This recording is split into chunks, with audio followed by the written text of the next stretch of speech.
Hi team, welcome back.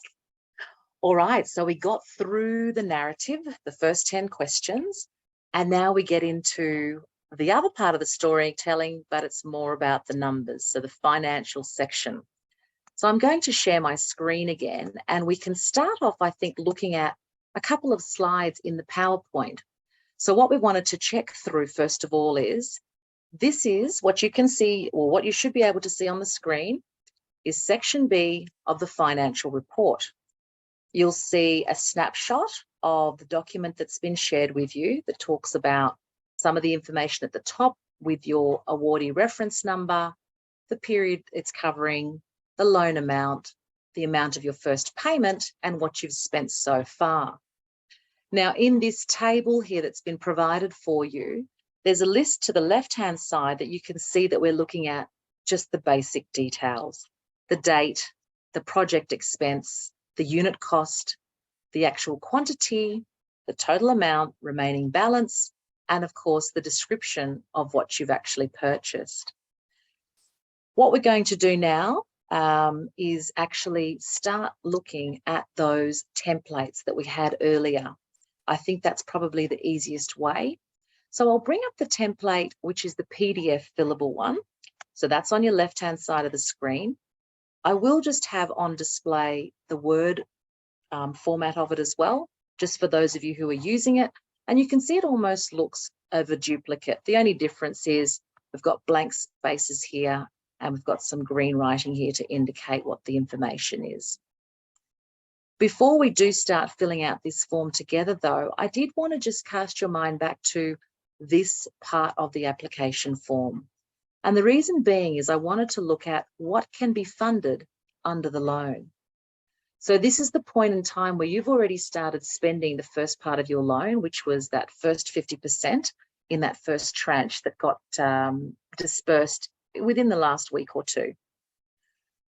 When we're looking at what the loan was for, there were three specific areas. It was specifically for the purchase of equipment directly linked to business operations.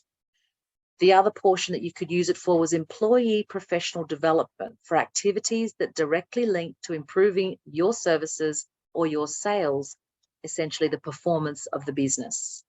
And then the third option was around marketing or branding that enhance your business's profile in order to build that networking and the value chain development.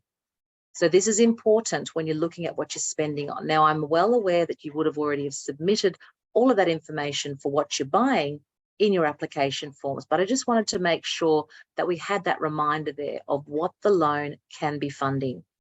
So if we exit out of that particular screen now and go back to our templates, if we're going to look through the first lot of information. So up here, obviously, it's just your applicant name and your business name. The next section is your award reference number. Again, this is the number that was on your award letter that you would have received from Christine advising of your successful application. The next blank area is for your initials. Now we're looking at the period covered by this report. So this is what it's about, this first 4 weeks. So the period we're looking at is the 4th, oh, sorry, I beg your pardon. It's the 6th of October through to the 4th of November. We come down to the total amount of your loan. So let's put in the example of 7,000 and then the amount in the first payment. And most of you received 50%. Well, all of you received 50%. Most of you loaned the full amount of 7,000. There were a couple of you that had slightly different figures. And then the amount that you've spent so far in this first reporting period. So you may not have spent that full 3,500. So let's say, for example, you've just spent 2,000 kina to date. Okay.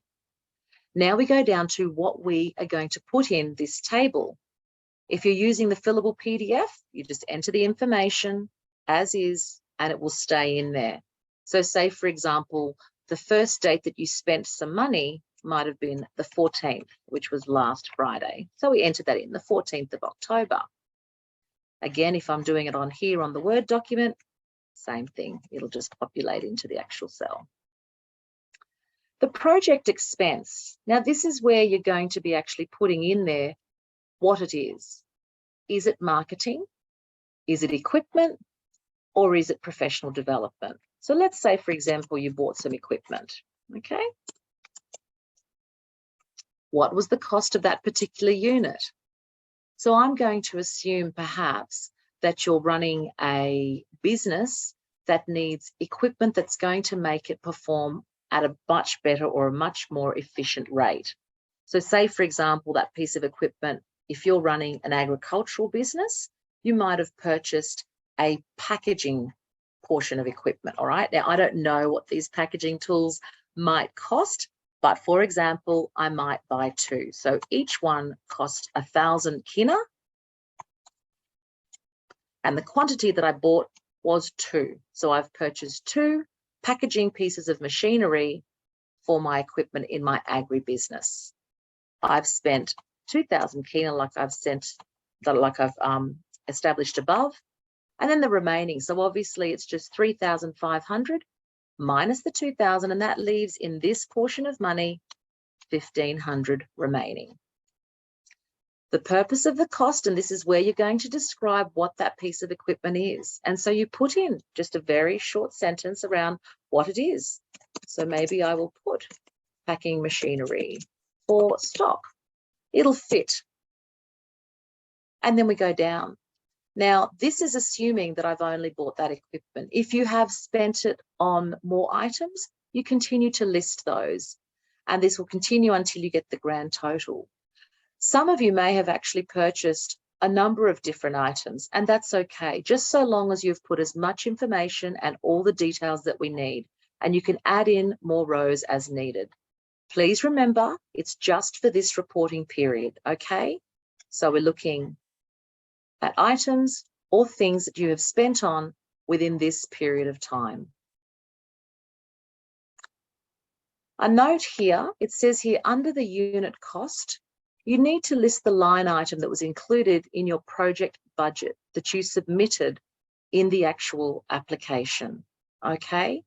So again, let's look at the unit cost, and it needs to meet your project budget line. If for some reason this has changed, perhaps you obtained quotes when you were doing the application and the amount has increased, you would need to go back and ensure that you put in those differences in the earlier narrative section of our report.